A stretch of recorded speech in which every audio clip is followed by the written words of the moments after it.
And a very good evening to you. Welcome to Easy Friday. I am Shiksha, Arora. And my name is John Kago. Many thanks indeed for joining us. This is Easy Friday on this, the third day of May 2024. Heavy rains continue to pound the nation, even as the president says that the schools will not be reopened. This has been stopped indefinitely until the situation changes. That's one of the stories we're looking at tonight. And members of parliament have been warned against corruption in the administration of the Constituency Development Fund. Some of the stories you're looking at tonight, of course, business. And sports as well. And of course, remember, our sign language interpreter tonight is Susan Thuku. If you'd like to get in touch with us, do let us know where you're watching from. The hashtag is Easy Friday at Shiksha Arora, at KBC Channel 1, and at John_Cargo_M. So tonight's top story, as the Kago has rightly mentioned, the president, that is President William Ruto, has suspended the reopening of schools indefinitely due to the ongoing floods in the country. While speaking during his State of the Nation address at State House here in the capital, the president further ordered the relocation of persons living on riparian areas by 6 p.m. earlier today. Take a look. In a State of the Nation address on the floods, President William Ruto acknowledged the havoc wreaked by the national phenomenon. Persistent torrential rain has unleashed devastating floods, which have claimed 210 lives as of today. Cyclone named Hidaya could hit any time and is predicted to cause torrential rain, strong winds, and powerful and dangerous waves, which could potentially disrupt marine activities in the Indian Ocean and settlement along the Kenyan coast. In a view of the crisis, the president announced the indefinite postponement of the reopening of schools that had been set for Monday. The Ministry of Education is directed to postpone the dates of reopening of all schools in the country for the second term until further notice. He directed the Ministry of Education to take relevant measures to address the challenges occasioned by floods. Members of Parliament were directed to use the NG-CDF to reconstruct schools that have been destroyed by floods. Members of Parliament are requested to reorganize the CDF allocations to prioritize reconstruction of school infrastructure that has been damaged as a result of the floods ravaging the country. Ruto further ordered the relocation of persons living in riparian lands by 6 p.m. today on Friday. The Ministry of Interior is hereby directed to enforce the relocation notices issued earlier upon their expiry at 6:30 p.m. today. The president warned the public to be cautious of the raging floods and directed relevant ministries to cushion those affected. The ministry responsible for special programs is directed to work with development partners and relevant humanitarian organizations to mobilize adequate food and non-food supplies to support all affected persons in every part of the country. With the expected cyclone Hidaya and the ongoing floods, this underscores the need for climate mitigation in order to avert any future calamities. Sarafina Robi for Easy Friday from State House, Nairobi.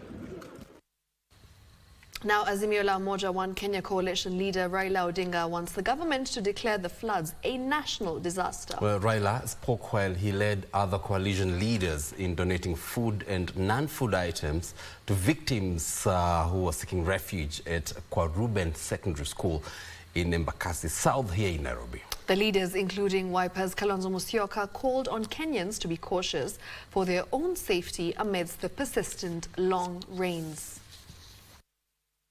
Sasa sisi tunaambia hao ya kwamba tangazeni hali ya hatari. Tangazeni hali ya hatari. Semeni kwamba hii mambo ya mafuriko is a national disaster. Declare the flooding a national disaster. Ili hatua ya kidharura ichukuliwe kila mahali katika taifa letu. Na taifa la ng'ambo watatusaidia sisi. Watakuja kusaidia sisi, lakini hawezi kutoa msaada kama nyinyi hamjatangaza hali ya hatari katika taifa lenu.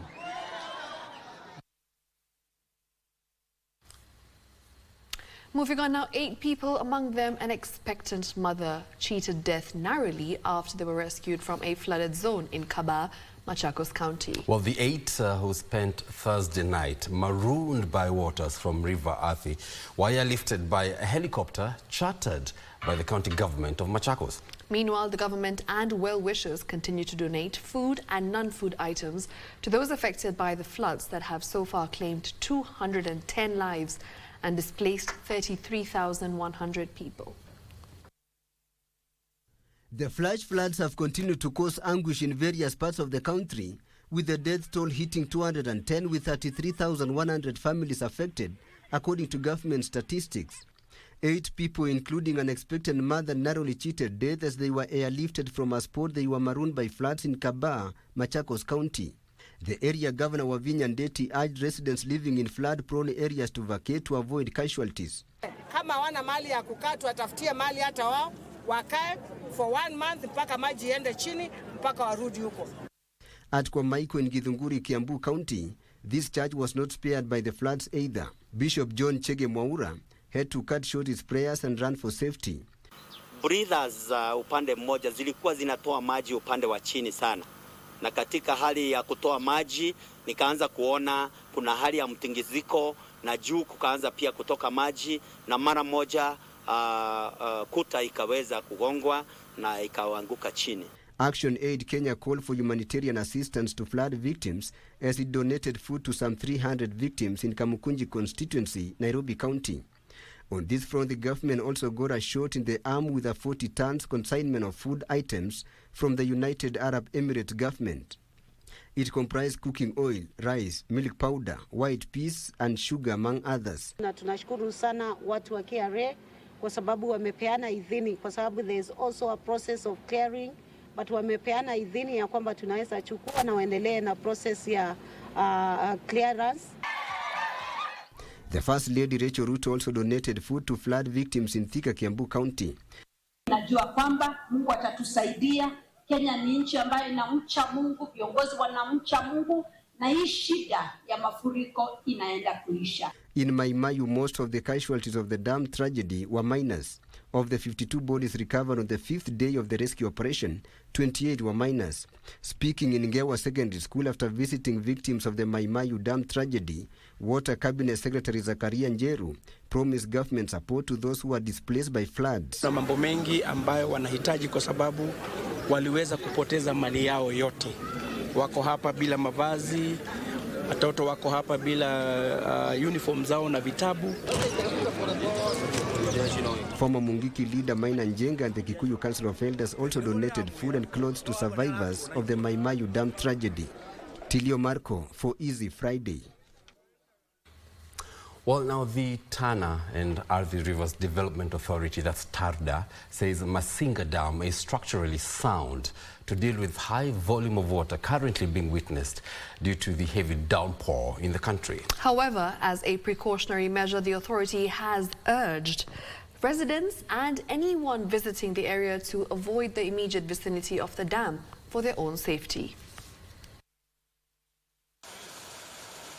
Masinga Dam is the main reservoir and the first dam in the cascade of the Seven Forks dams.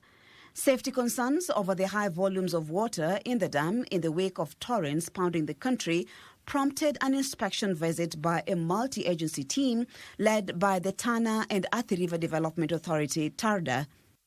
Na vile President amesema kila department ya serikali, wizara, parastatu waangalie hizi damu kwa sababu ni lazima tuangalie maisha ya watu wetu. And we want to assure the public on the integrity of the dam of Masinga in terms of design, holding capacity and actually meeting the required testing and regulatory approval requirements by the government.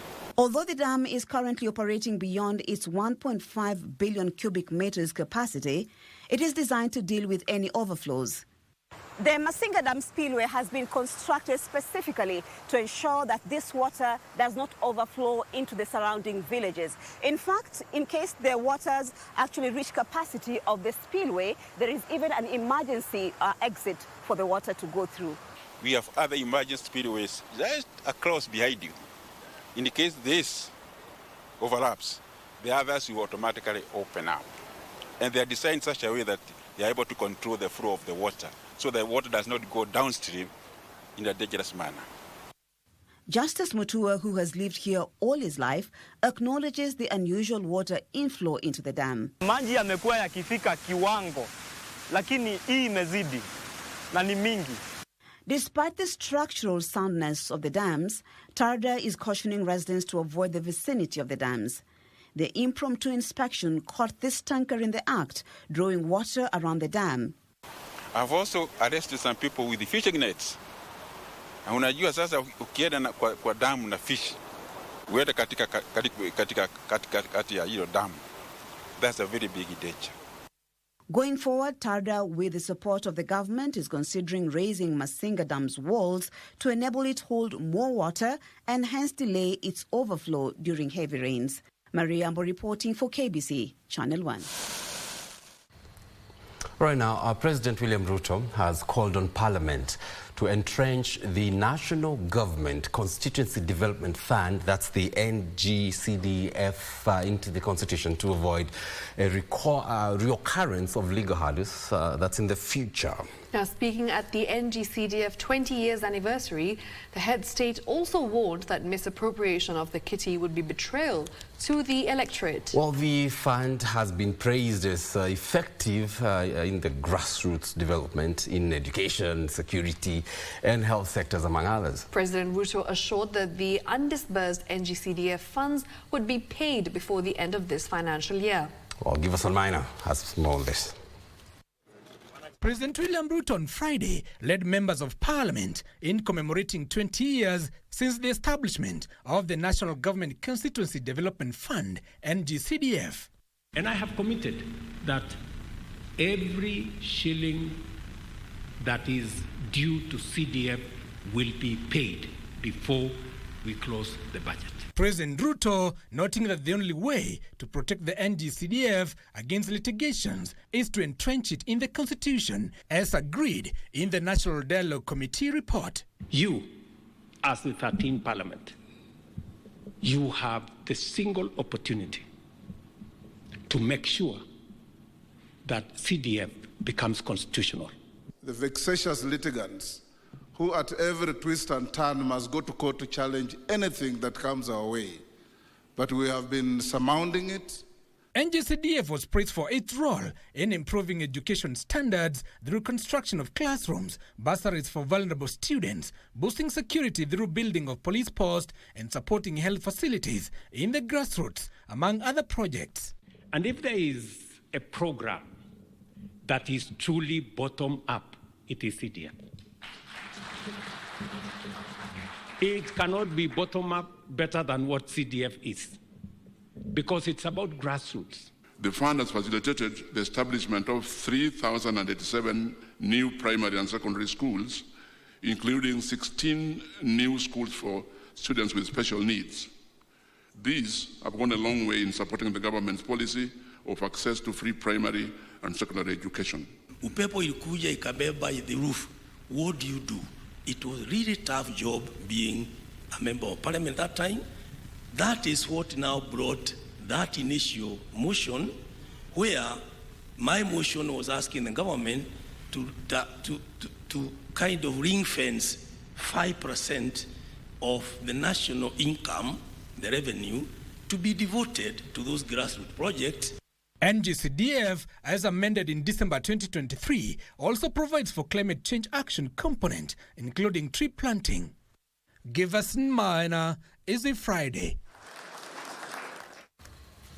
Now, President William Ruto has called on the newly sworn-in top command of the Kenya Defence Forces to serve the people of Kenya without fear or favour and make the force an institution that will provide for the security and integrity of the country. Well, the head of state spoke during the investiture of ranks and swearing in of the officers at State House here in Nairobi.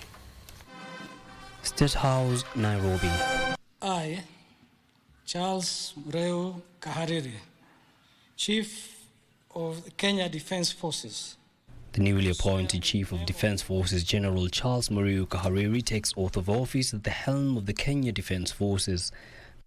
He is then followed by Lieutenant General John Mugaravayo Menda, who comes in the position of Vice Chief of the Defence Forces.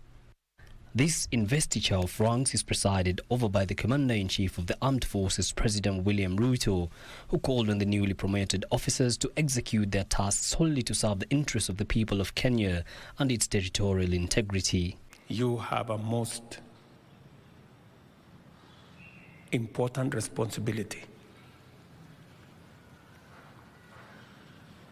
in the protection of our country, its citizens, and our sovereignty as a nation.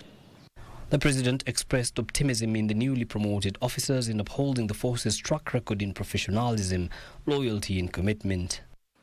You will exercise authority, but you must remember that exercising authority comes with huge responsibility, and responsibility comes with accountability. President William Ruto adding that KDF will lead other security agencies in managing the climate and environment issues the country is facing. The new Chief of Defence Forces, his deputy and the top commanders have pledged to exercise professionalism in executing their mandate.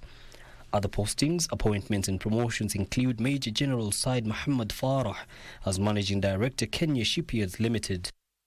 Major General Thomas Njoroge Ng'ang'a posted to the National Defence University as Deputy Vice-Chancellor Administration and Finance.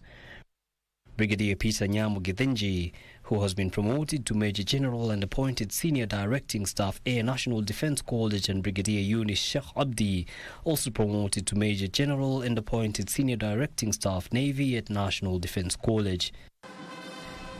Yusufar reporting for Easy Friday.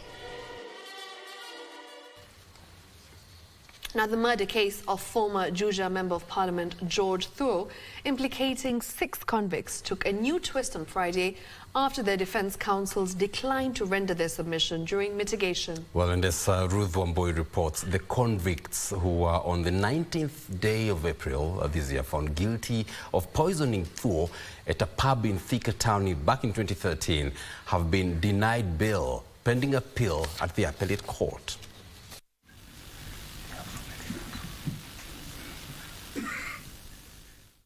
On Friday, the Milimani High Court that had convened for hearing of mitigation and sentencing of 6 convicts found guilty of the murder of former Juja MP George Thuo was informed that concerned parties had not received the judgment and the probation report so as to be able to mitigate against their clients. You read my application and grant me accused persons bail pending appeal. These are people who have been in a criminal court for 10 years. Senior Counsel Dr. John Camino told the court that he could not be in a position to mitigate on behalf of his client, the first accused Paul Boyo Wainaina, until the court grants bond pending appeal. One has only to show if there is an arguable appeal. And if there is an arguable appeal. Justice Rosrin Coril, who declined to grant the convicts bail pending appeal, asked the probation officer to consider the urgency of the case. The court will look at the submissions made before coming to the decision on whether or not to review its ruling, which has just been delivered, and I will make the new ruling on Tuesday, but virtually at 9 a.m. With the defense counsel in the murder trial of former Juja legislator George Thuo now citing that the murder case has taken over a decade to conclude, the court, in its wisdom, has summoned the state prosecutor to come and explain to the court why he has delegated his duties to another prosecutor. Elsewhere, former Murang'a Governor Mwangi wa Iria has on Friday walked to freedom from Nairobi's industrial area remand prison after complying with the court's bond terms. On Tuesday, April 30th, the former governor was arraigned in court where he pleaded not guilty to corruption charges. Ruth Wamboi reporting for Easy Friday from Milimani Locots. All right, and with that, it's time for us to take our first commercial break, but we will be back with more stories. We also have the latest from the counties, as well as our favorite feature, My Culture, in a bit. Absolutely, and on My Culture, we're looking at the installation of a Catholic bishop. Details coming up later, business and sports. We're back in a moment.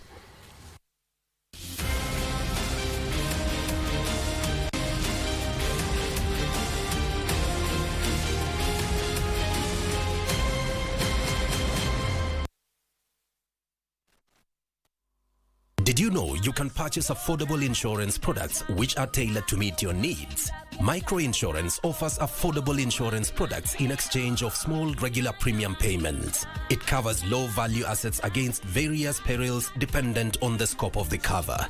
In the event of a loss, the claim is settled within 10 days.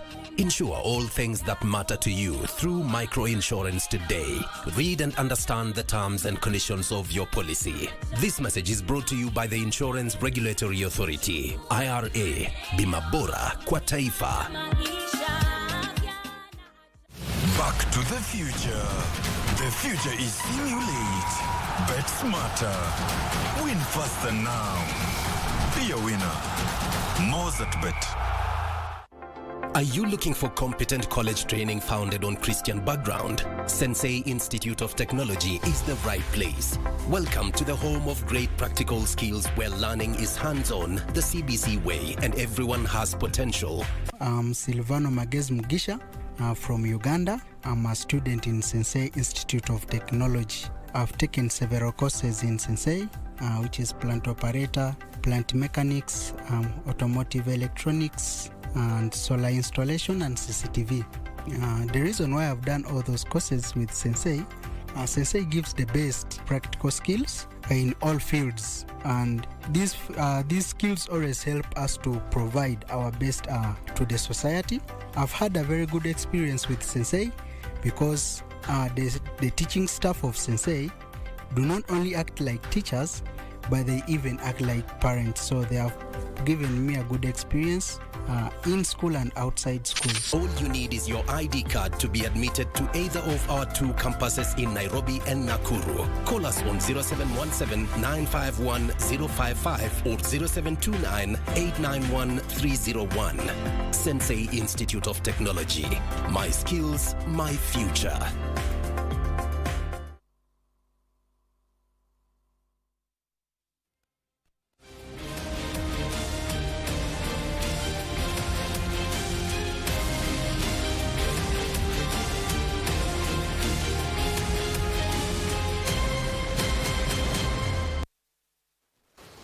Welcome back. Kago, what was your childhood dream? Well, you wouldn't believe this, but I'm living my dream. To be a news anchor? Absolutely, and number two, to go into business, and I'm actually doing that at the moment. So living my dream. What about you? Blessed indeed. I wanted to be a doctor, but... Oh, Dr. Shiksha, Arora. And what happened along the way? Well, it could happen if I get my PhD, and that's exactly what Mr. Gidai is talking about, as he says, it's never too late for anyone to find peace in realizing their childhood dreams. Well, this is according to former Finance Minister, Dr. Robinson Jeru Gidai. This was at the launch of his 15 books of fiction. To him, the launch symbolizes the realization of his childhood dream of becoming a published author, whose delay he attributes to his active career as a lawyer, politician, minister and ambassador. Well, our reporter Ian Muse attended the event and filed this report. Something about these books stands out. The trial prefix appearing on every title. The trial of Field Marshal Dedan Kimathi, the trial of the mysterious Mugo wa Kibiru, the trial of Tom Mboya, and so forth. This aspect caught the eyes of those in attendance. When I learned that he would be writing this series of books, I was very excited because our stories matter. We have to tell our stories because it's out of those stories that our country's story and history can be better understood. According to the author, Dr. Robinson Jeru Gidai, he'd rather leave this for the reader to discover. But when did he start working on this windfall of titles? And it's a journey. Because from the first draft until you get something that is can be published, it's a lot of work. You have to read like this one, you have to read this book like 10, 15 times. Court of Appeal Judge Mwaniki Gashoka emphasizes the need for writers to tell Kenyans stories. And I think this is a challenge to us as Kenyans. And this is a challenge those who are in school, to our leaders, those who have retired. Let us take that pen and write this something for generations to come and read. Former Interior Principal Secretary Dr. Karanja Kibicho called on Kenyans to embrace the culture of reading African literature. When you read books like Across the Bridge, The River Between, you never thought, we never thought the writers were actually human beings whom we can interact with. We are very lucky today to interact with an African author. The former Kenyan ambassador to the US talks of writing as one way of creating jobs. We have a copy typist who now types. And then even more, we have got researchers, like some of these poems, safeties on corruption. You write a few sentences, but now you have got people who can do the research for you. And even more, we have got editors who will now be able to edit the book for you. And there are different editors. Dr. Gidai says his late sister, Professor Michere Mogo, partly influenced his love for writing. Ian Muse, Easy Friday. Now, a section of farmers from Loitoktok, Kajiado County, on Friday held protests to decry the sorry state of Kajiado-Taveta Road that has been rendered impassable due to the heavy rains that are witnessed in the area. They want the national government to tarmac the road to avert further loss of farm produce. This and more in our county news roundup. Take a look. According to farmers in Loitoktok, Kajiado County, the 67-kilometer Kajiado-Taveta Road has been rendered impassable, almost cutting off any form of transportation between the two neighboring counties. Ni kweli tunazalisha chakula kingi, lakini tatizo letu kwa sasa ni barabara. Sisi naenda sokoni na wao njiani. Sisi mama anawa na chakula watoto sababu ya barabara ni mbaya. Elsewhere, ODM party succession politics took center stage during the burial of former journalist Michael Oyer in Homa Bay County, where the leaders present saying the party must focus on its role to check the government. And I want to thank our members of parliament very much for what you did in parliament yesterday. Whether somebody else bungles it is up to them now. But you made your voices heard that nobody is going to give our farmers stones and we just keep quiet. Ya kwa chama hakitasambaratika wala hakitowahi kuanguka, kwa sababu kuanguka kwa chama ni kuanguka kwa matakwa ya Wakenya. And the Forum for African Women Education is Kenya and the Siaya County government have embarked on an empowerment initiative aimed at encouraging teenage mothers to go back to school. The Marisha Msichana program will focus on strategies to reduce teenage pregnancies and child marriages in the county. Right now we're in the process of developing the child policy and also the youth policy. We believe that this is going to help us have structures that can help us to intervene more decisively. We are working to sensitizing the other learners to ensure that those who have dropped out of school and are given a second chance, they don't face stigma from the others and also from the community. Finally, journalists globally marked World Press Freedom Day under the theme Press for the Planet, Journalism in the Face of Environmental Crisis in Kenya. Journalists from Meru County plant trees at Meru Primary School, while their counterparts in Busia County held a peace walk, while scribes in Turkana held a public sensitization forum on press freedom. Journalists have really been on the forefront of ensuring that justice, ensuring that anything dealing with even our planet is well protected. But they have been facing a lot of threats, they have been facing a lot of insult. Some of them have even been killed on their line of duty.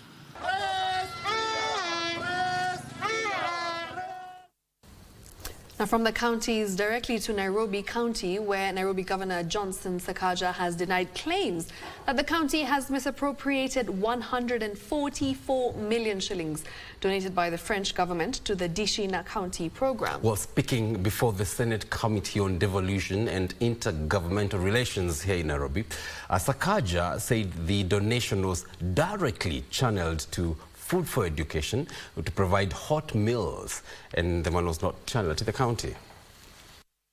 Nairobi Governor Johnson Sakaja, while appearing before the Senate Devolution Committee, affirmed that the 144 million shillings donated by French government to the Dishina County program was used for food subsidy to caution 25,000 learners who cannot afford the 5 shillings required per child. The French government then decided to support the 10% of children who don't feed by 1 million euros, which is 140 million shillings. 140 million shillings is 10% of what I am putting in. And so they give that support directly to Food for Education, and Food for Education accounts to them. The governor defended the Dishina County program in Nairobi, saying at least 184,000 school children are fed in schools. The program, according to the governor, has boosted school enrollment from 150,000 to 210,000 pupils. I put in 1.7 billion as a county towards that program. 700 or so was to the infrastructure. 1.2 is to the subsidy of the food. It is a county function. I don't know why people say it is not a county function. At the same time, Governor Sakaja wants Treasury to release county funds for March and April, since the county government is struggling in mitigating the floods menace. Rishoke Washira, Easy Friday.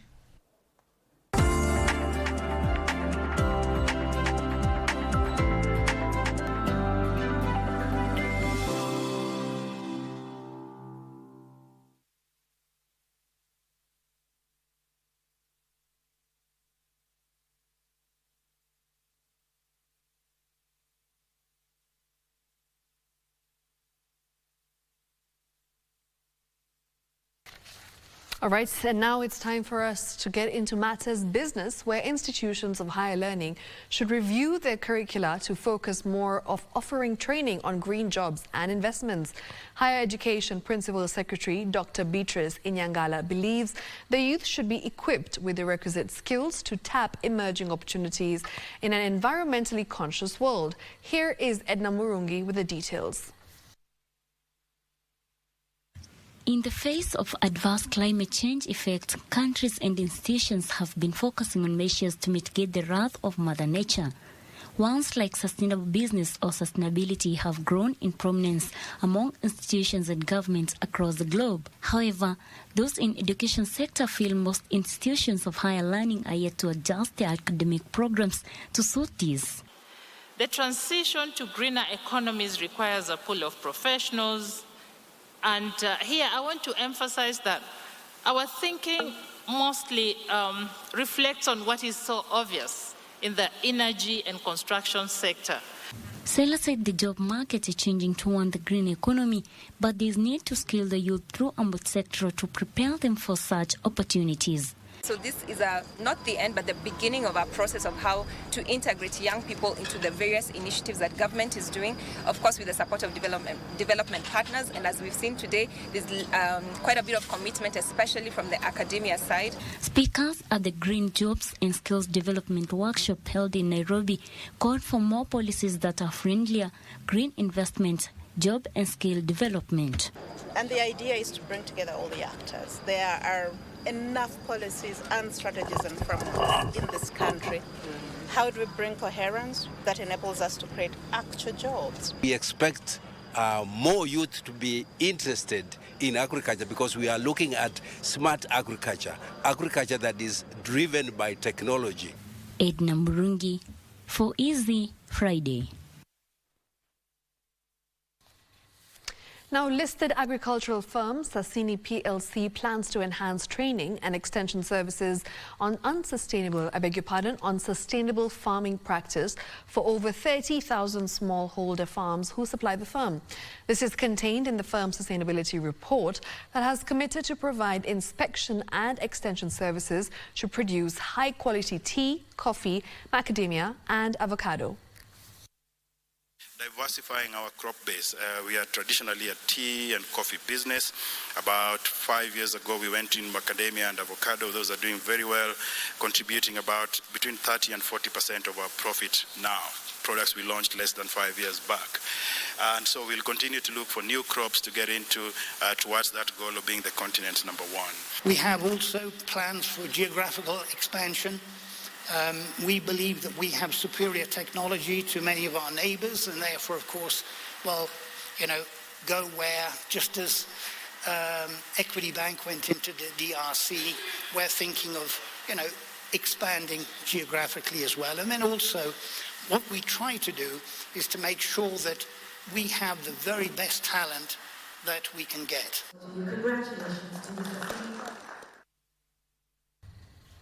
Now, developers should prioritize investment in robust drainage systems, citing their significant contribution to property value preservation and community resilience in urban development. The call for action comes amid growing concerns over strained infrastructural systems in urban centres. Efficient zoning laws are paramount for sustainable urban growth, job creation, and enhancing the overall quality of life for residents. Rains being experienced in various parts of the country have put a strain on key infrastructure projects, among them drainage and sewer systems. Muredi says policymakers should review zoning regulations in the real estate sector to ensure efficient drainage system, especially in urban areas. Or probably the fact that we only have enhanced urban regulations in Nairobi County, but we don't have them probably in Machakos or in Kiambu, it will also catch up with us.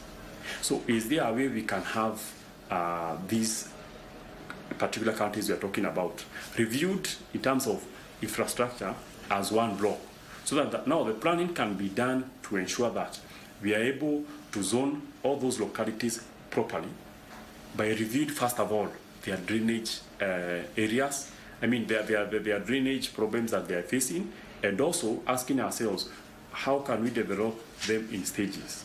How can we have a long kind of vision for that particular locality, that is Nairobi Metropolitan? He called for a coordinated approach between the public and private sector to review existing zoning laws. Very good laws when it comes to zoning, when it comes to public goods, but now when it comes to implementation, that is where we have a challenge. Why? Look at most of the estates that we have within Nairobi. You realize we have not well designated which portions are supposed to be used for residential, commercial, and so forth. Frederick Mwoki for Easy Friday. Now, Kenya, Uganda, Rwanda, South Sudan and the Democratic Republic of Congo are exploring jointly mobilizing funding for extension on the standard gauge railway from Naivasha to the 4 countries to ease transport of cargo. The 5 countries have signed a joint communique where the ministers agreed to fast-track the development and harmonization of police frameworks that will guide multilateral trade agreements. Take a look. Kenya constructed the standard gauge railway from the port of Mombasa to Naivasha. Even though plans were to extend the railway to Malaba, challenges in accessing funding for the project have delayed this. It is estimated under the feasibility study that it will cost $5.3 billion. It, however, seems the plans will proceed after 5 East African Community member states that import products from the port of Mombasa agreed on the modalities to extend the project from Naivasha through Uganda, Rwanda and South Sudan to the Democratic Republic of Congo. We have seen the cost of doing business is becoming expensive in the region, especially on the northern corridor. So that cost indirectly is transported or is incurred by the consumer. But when we put all this cargo on rail, it will remove very fast. We will not benefit from having our section Chigali to Mirama Hills if the Naivasha to Baraba Road rail is not there. The SGR corridor must stop just being a corridor of carrying goods, must also be an economic corridor with a lot of developments along the corridor, including industries, economic zones, and areas that can be able to create more goods that can be exported out of our region to other parts of the world. The 5 ministers agreed to put in place measures to harmonize legal and policy frameworks on transport. Kenya is exploring a public-private partnership for the Naivasha to Malaba standard gauge railway extension. Juni Karisambele from Mombasa County.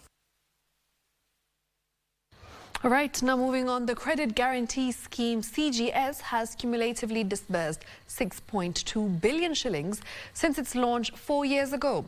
Credit Guarantee Scheme Steering Committee member Aleke Dondo says the government is envisioning an improved scheme to push this number higher by allowing micro, small and medium enterprises, that's MSMEs, to own shares and borrow more in the proposed Kenya Credit Guarantee Scheme company, that's KCGSC. Take a look. The contribution of Kenya's MSME sector to the economy remains crucial, employing over 80% of the working population, a sense of which built the need for a fund to help grow the sector. For a number of years, the credit guarantee scheme has been hosted in the Treasury. Now it has reached the stage where the Treasury wishes to expand it, make it bigger, but also bring in the private sector. Under the company, the government plans to include in the company coverage of maybe 50% to women, youth and persons living with disability, and also different coverage for the manufacturing sector. The state-backed credit guarantee scheme is said to be transformed into a company in partnership with the private sector to de-risk lending to small businesses by commercial banks. The maximum loan size per borrower is 5 million shillings with a term of 3 years and up to 5 months grace period with a discounted interest rate based on the business's risk profile. But small businesses want more access. This is going to improve the access to financial services, particularly loans by micro, small and medium enterprises. The proposed Kenya Credit Guarantee Scheme company seeks to increase access to financial services by supporting cash-strapped small businesses that struggle to access commercial credit at affordable terms, with the state guaranteeing a share of the loans.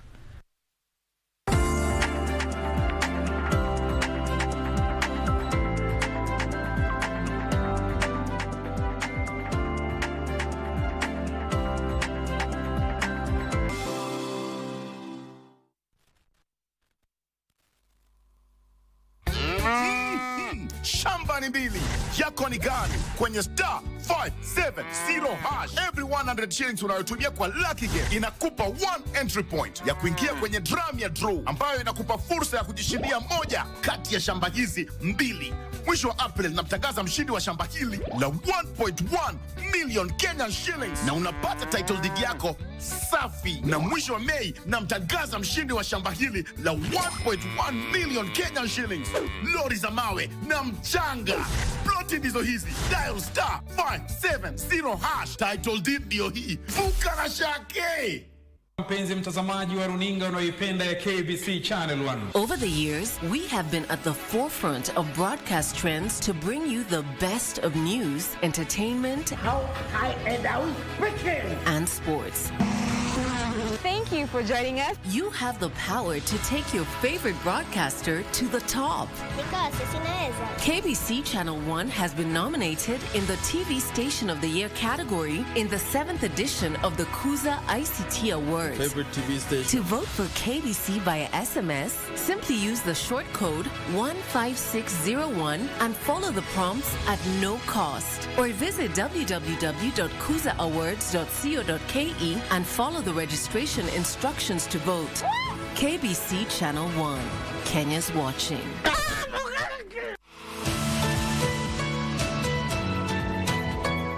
Welcome to the 5th Engineering Partnerships Convention. My name is Engineer Margaret Ugai. I'm the Registrar and CEO of Engineers Board of Kenya. Our theme for the convention this year is engineering at 60. We'll be looking forward to discussing where we've come from as a country over the last 60 years, the contributions that engineers have made towards the development of this country, and resetting ourselves to the future to embrace technology so that we can continue to make lives for Kenyans better. Karibuni nyote.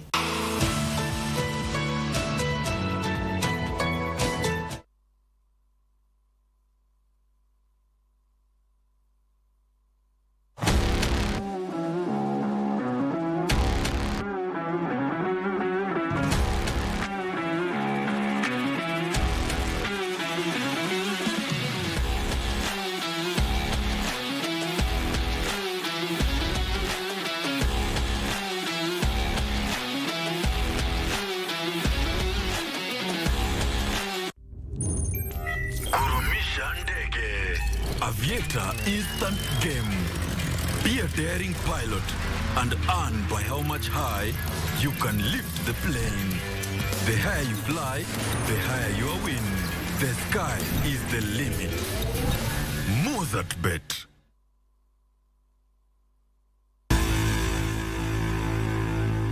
Sports News is brought to you by Mozart Bet.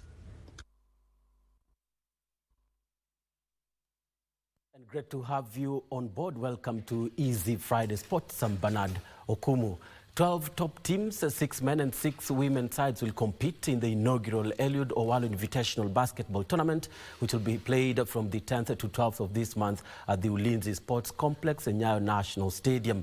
Cabinet Secretary Eliud Owalo announced that the event winners in both the categories will pocket 300,000 shillings each. The runners-up will walk away with the 200,000 shillings. While the third-place teams will be rewarded 100,000 shillings each. Now, there will be a 40,000 shillings reward for the fourth-place teams in both categories. CS Owalo also made it clear that all the players who will participate in the tournament will have something to carry home when the tournament comes to a close. Now, the men's category has national champions KPA, Equity Bank, Dumas, Ulinzi Warriors, Nairobi City Thunder, USIU and Strathmore University Blades. The ladies' teams are KPA, Zetech University Sharks, Equity Bank Hawks, Strathmore University Swords, USIU Flames and Storms.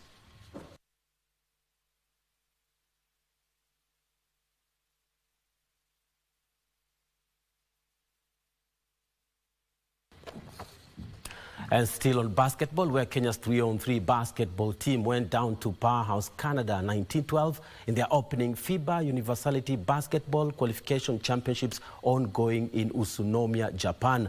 Now Kenya has been drawn in Group B alongside Canada, Netherlands and Australia. The team will hope to redeem their hopes of making it to the Olympics when they meet Australia on Saturday in their second match before facing Netherlands on Sunday. Kenya sent a female side of 5 players for the 3-day competition. Internationals Victoria Reynolds and Mercy Wanyama headline the Evelyn Kedogo coach team. The local-based players are Captain Natalia Kinyi, Madino Cote and Hilda Indasi. The team was in a residential training camp in Miramas, France for 14 days. Only one Olympic ticket per category is up for grabs.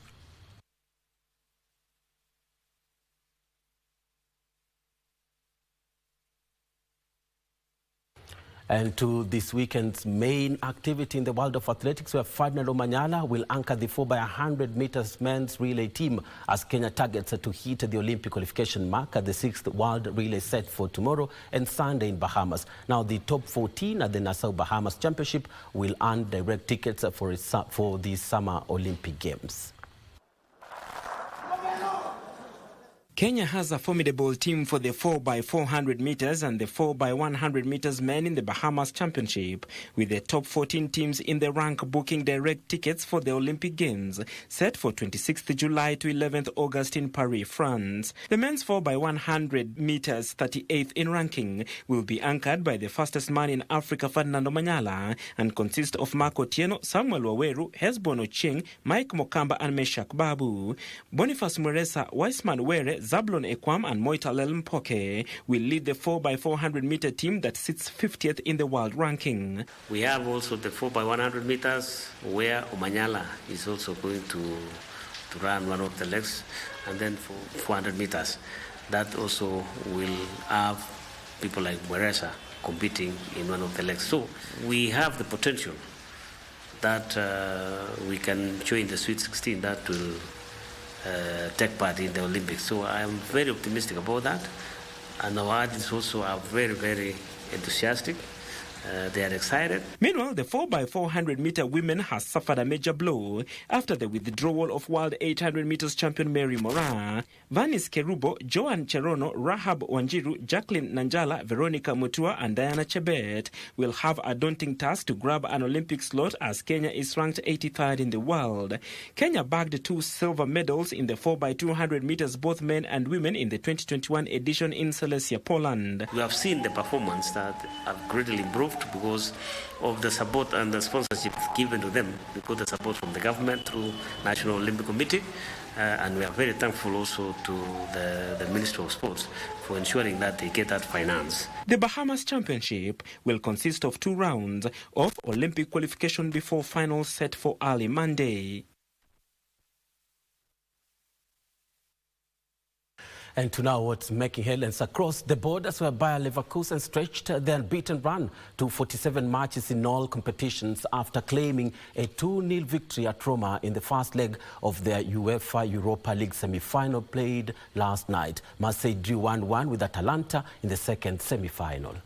In a different match, Skamaka put visitor Atlanta ahead in the 11th. And still in Europe, where Chelsea manager Mauricio Pochettino says rumors about his future need to end, but admits he does not know if he and his staff will be at the club next season. 52-year-old Pochettino signed a 2-year contract with the option of a further year when he was appointed last May and guided Chelsea to a 2-0 win over Tottenham Hotspur at Stamford Bridge last night. Headed the rebound into an empty net. Brave! Nicholas Jackson against Tottenham. Chelsea has now moved to 8th place, just 2 points behind Newcastle. The pass back finish and he put it wide and his teammates throw their arms up in the air and say you ought to be doing better than that, old friend. A particular result could have just earned Mauricio Pochettino contract extension at the Stamford Bridge. That's how we end it today. Thank you so much for watching. Have a successful sporty weekend. I'm Bernard Okumu.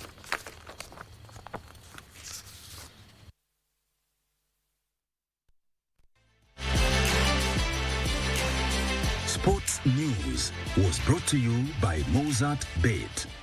You can lift the plane. The higher you fly, the higher your win. The sky is the limit. Mozart Bet.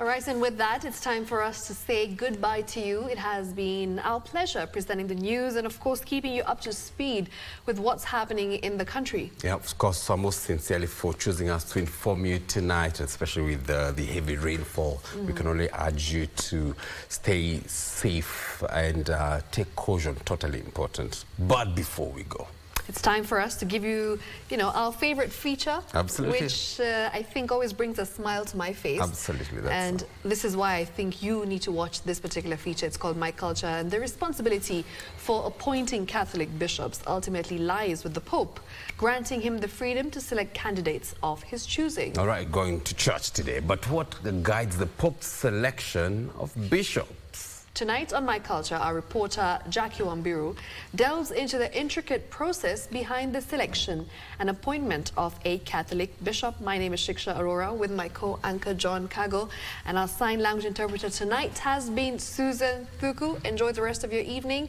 and of course enjoy this feature, My Culture. That's it from us. Good night, Sano.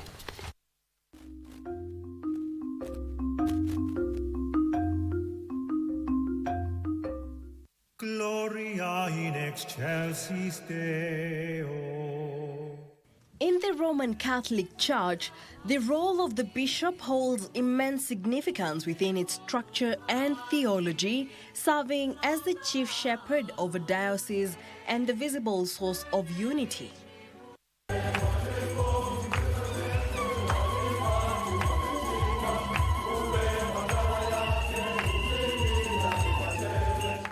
In Kenya, while there are numerous Catholic priests, the number of available bishop positions remain limited. In the heart of the Roman Catholic Church, the appointment of bishops stand as a pivotal moment, shaping the spiritual landscape of dioceses. worldwide. Mtakatifu anachagua askofu ili ofisi ya uchungaji iendelee, ili ofisi hiyo ama kiti hicho kisikae wazi, kwa sababu kila jimbo inaongozwa iko chini ya askofu kama mchungaji mkuu. Na guided by the meticulous framework of canon law, the process unfolds with a reverence for tradition and a commitment to unity.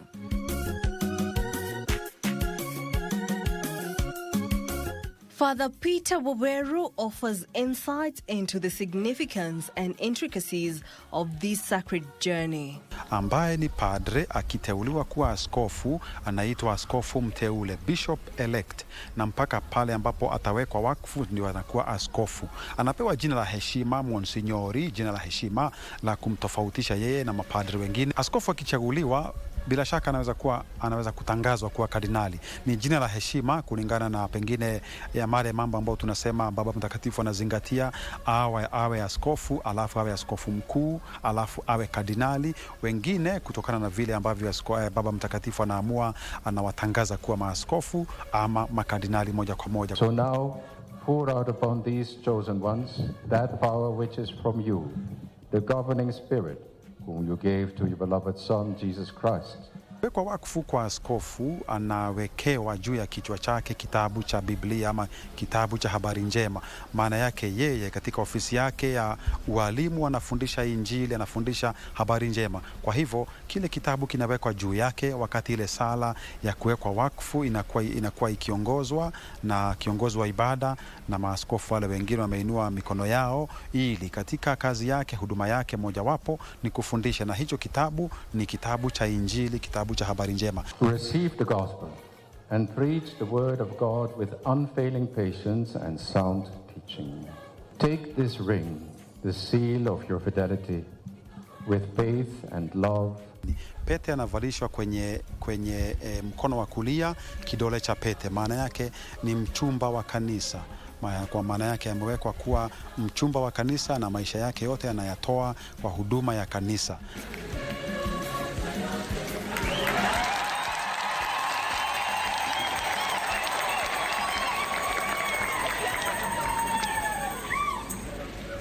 Receive this mitre, and let the splendor of holiness shine in you. The appointment of a bishop symbolizes the continuity of apostolic succession and serves as a beacon of unity within the diocese. Alama ya pili ni katika kofia. Kofia ni mbili, moja ni ya ndani na nyingine ya juu tunayoona. Ile ya ndani ni ile anatumia wakati wowote akiwa kwenye ibada ama nje ya ibada, na ile ya nje anatumia pamoja na ya ndani akiwa kwenye ibada. Kwa hivyo ile kubwa ni ya wakati akiwa kwenye ibada, ya ndani anaweza kutumia ndani na nje ya ibada. Na zile kofia mbili kila moja ina wakati wake. Kofia za askofu anapoingia kwenye ibada ya misa anakuwa amevaa zote mbili, na ukiwa mwangalifu wakati anafika karibu na altare anatoa ile ya juu kwa ajili ya heshima ya madhabahu, heshima ya altare. Anaenda anatoa hiyo ya juu, anabaki na ya ndani, anabusu altare akiwa na ya ndani, na anarudi anaketi. This mitre, and let the splendor of holiness shine in you, so that when the chief shepherd appears, you may receive many merits and the unfading crown of glory.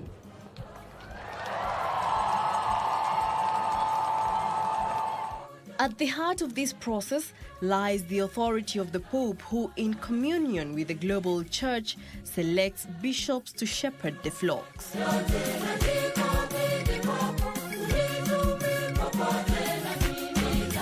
In consultation with the Apostolic Nuncio, the Pope's representative in a country or a region, the search for qualified candidates begins. Fimbo ya kichungaji ambayo ni ya mchungaji ina alama kama imepinda. Maana yake wachungaji wale wa zamani walikuwa wanatumia fimbo kama ile kuongoza kondoo ama mbuzi, na kondoo akiwa kama anaenda mbali, yule mchungaji angetumia hiyo fimbo yake kumregesha.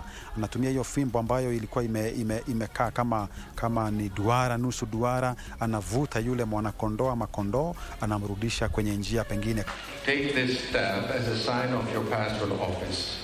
Keep watch over the whole flock in which the Holy Spirit has appointed you to shepherd the Church of God. This collaborative effort engages key stakeholders, including the Metropolitan Bishop, other provincial bishops, and the National Conference of Catholic Bishops. Yeyote ambaye ni padre ana uwezo wa kuteuliwa kuwa askofu.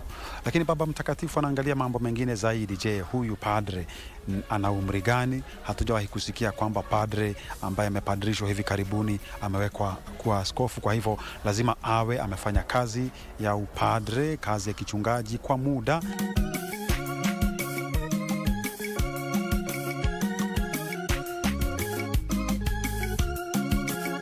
Under a veil of confidentiality, a select group of candidates is represented to the congregation of bishops tasked with discerning the most suitable shepherd for the diocese.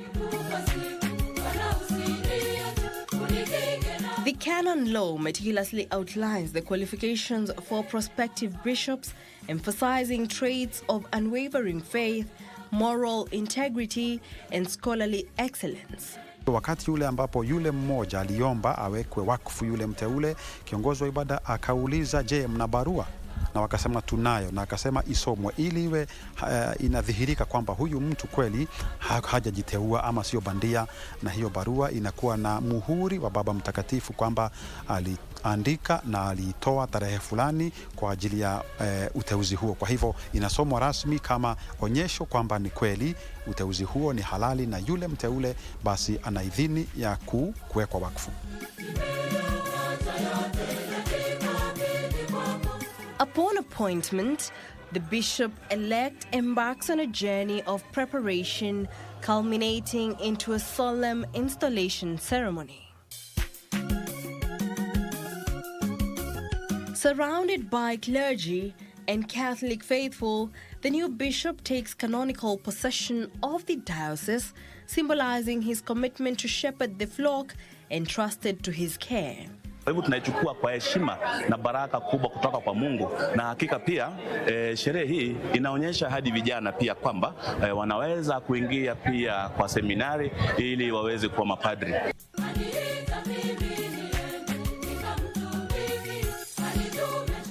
Amidst prayers and jubilation, the installation ceremony marks a sacred transition, heralding a new chapter in the life of the diocese. Jackie Wambiro, My Culture.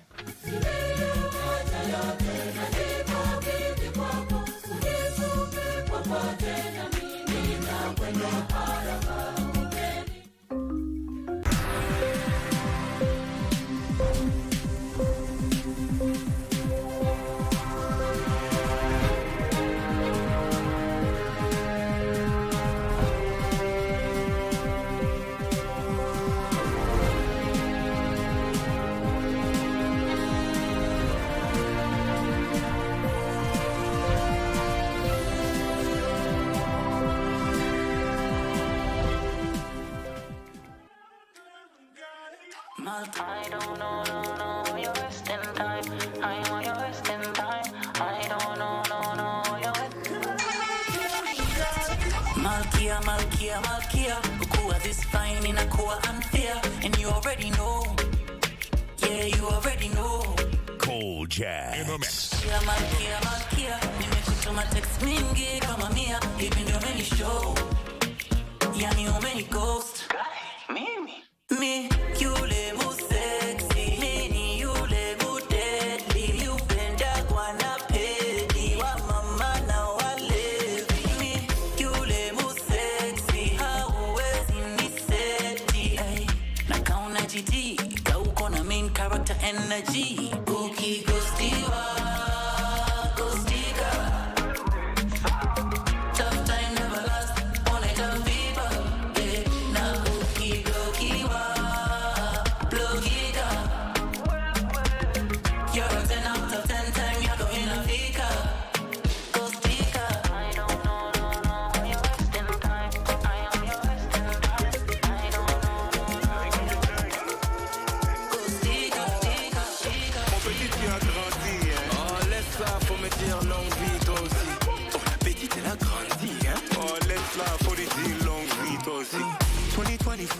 je connais pas. Depuis Mimi, j'ai beaucoup d'amis. Faut pas nous comparer. Je vois la vie qu'en Bottega. Oui, c'est mon jour, je vais privatiser Paris. Oh my God. Sexy mamacita. Sur nos babosas, je t'apprendrai le macosa. Elle connaît bien mon nom.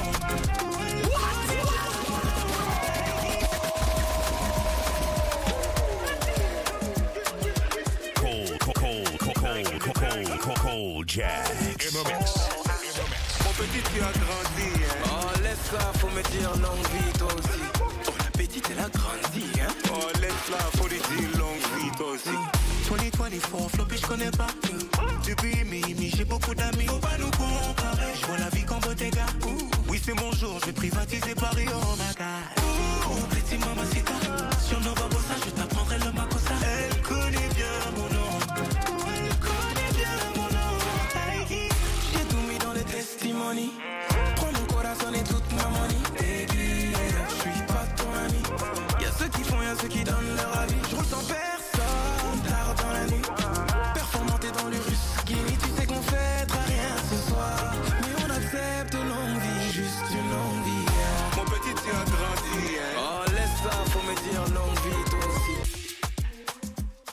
A very easy Friday from wherever you are tuned in from. Come on, DJ Cold. It's exactly 7 minutes past the top of the hour, and you're tuned in to the hottest show in the 254. You know how we do each and every Friday, giving you a little bit the best of everything, giving you a bit of urban music, a bit of throwback hits. You know how we do right here on KBC Channel 1. It's very simple. All you have to do is interact with me on Facebook at DJ Cold. Tell me, where are you tuning in from? Nakuambia ukiwa happy. Leo sibongi sana. Just get back into the music. Feel good vibes right here on KBC Channel 1. Don't touch that dial. Easy Friday, let's go.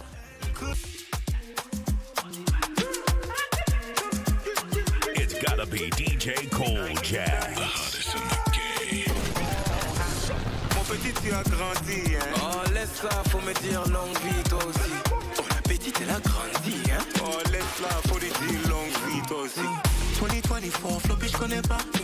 Depuis Mimi, j'ai beaucoup d'amis. Faut pas nous comparer. Je vois la vie qu'en Bottega. Oui, c'est mon jour, je vais privatiser Paris. Oh my God. Oh, petit mamacita.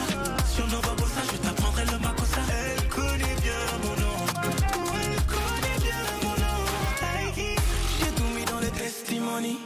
Prends mon corazon et toute ma money. Baby, je suis pas ton ami. Y'a ceux qui font, y'a ceux qui donnent leur avis. Je roule sans personne, tard dans la nuit. Performante dans le russe. Guinée, tu sais qu'on fêtera rien ce soir. Mais on accepte une longue vie, juste une longue vie. Yeah. Mon petit, tu as grandi, hein. Oh, laisse ça, faut me dire longue vie, toi aussi. Oh, la petite, elle a grandi, hein. Oh, laisse-la, faut lui dire longue vie, toi aussi. Mais mon petit, tu as grandi, hein. Oh, laisse ça, faut me dire longue vie, toi aussi. Oh, mais la petite, elle a grandi, hein. Oh, laisse-la, faut lui dire longue vie, toi aussi. Sugar cane sweet, but yeah, your love is sweeter. So below juice mixed with a little ginger. Oh, girl, I wanna be with you, but you know they got enough time from me. I wanna live with you. I get the reason why I can't let go. Girl, you never know, so you gon' gossip. Man, them so far to find your love. Girl, you never know, so you gon' gossip. Man, them so far to find your love. Girl, you never know, so you gon' gossip. Man, them so far to find your love. Girl, you never know, so you gon' gossip. Man, them so far to find your love. Man, join your chin now, girl, don't talk. Got me like a thief in the night, long jaw. But you know, say, all I'm saying is them ball.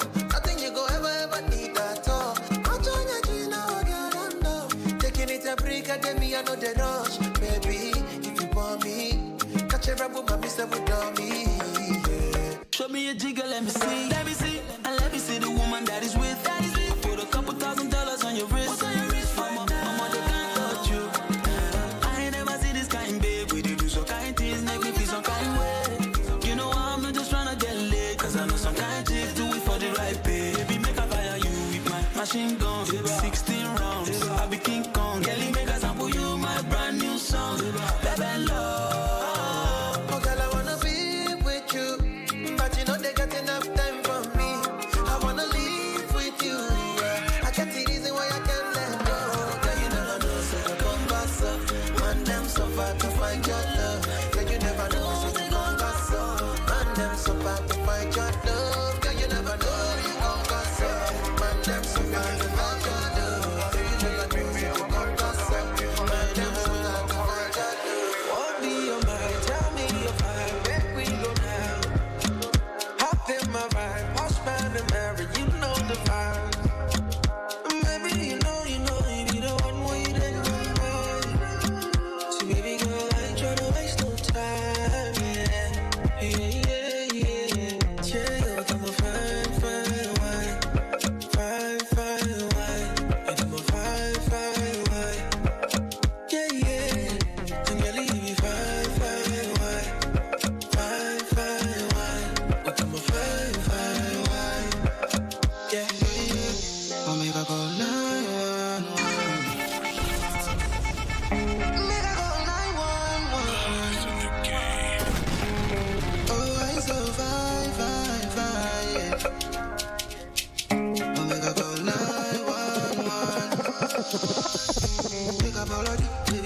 my way, we know. See, they show me more, I want the more. Baby, I dey pull, come and give me fire. If I hold the mic, take it wire.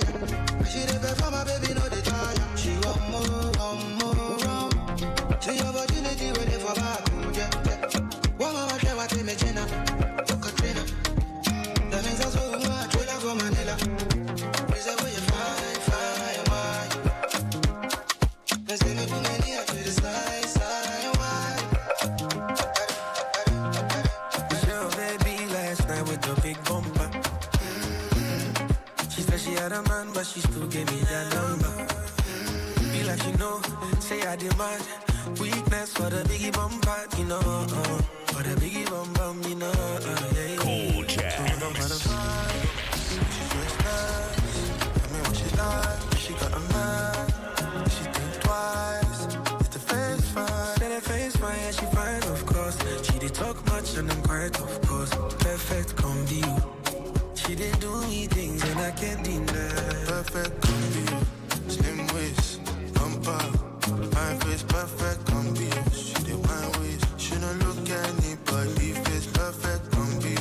Slim waist, bumper. My face perfect combi. She did my waist. She don't look at anybody. Face perfect combi. Anything you do, want. Yo, baby, I'm a top, mama.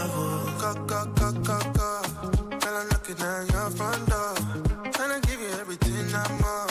If there's anything you need, just call. Love is so sweet, love is sweet, oh. Make a man want this, time for real, oh. Make I know what's up, what's the deal, oh. All you want, what's up, what's up. She's just nice. Tell me what she like. She got a man. She think twice. Is the face fine? Say the face fine, yeah, she fine, of course. She did talk much and I'm quiet, of course. Perfect combi. She did do me things and I can't deny.